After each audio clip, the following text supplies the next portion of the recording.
అందుకే ఇవాళ యువ వికాసం కార్యక్రమం తీసుకున్నాం. అందుకే ఇవాళ 8,000 ఉద్యోగాలు పెద్దపల్లి గడ్డ మీద నుంచి నిరుద్యోగ యువకులకు అందించినాం.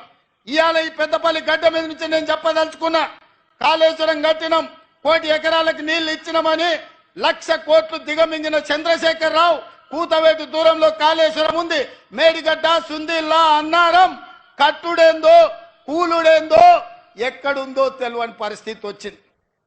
వెనకటికి వాడు పనిమంతుడంట పందిరేస్తే కుక్కతోక కలిగి కూలిపోయిందంట. ఇవాళ కాళేశ్వరం పరిస్థితి గట్లుంది. 1,02,000 కోట్లు అక్షరాల కాళేశ్వరం ప్రాజెక్టు కోసం 1,02,000 కోట్ల రూపాయల కాంట్రాక్టర్లు మెక్కుతే చంద్రశేఖర్ రావు గారు బుక్కితే కట్టిన కాళేశ్వరం కూలిపోయింది.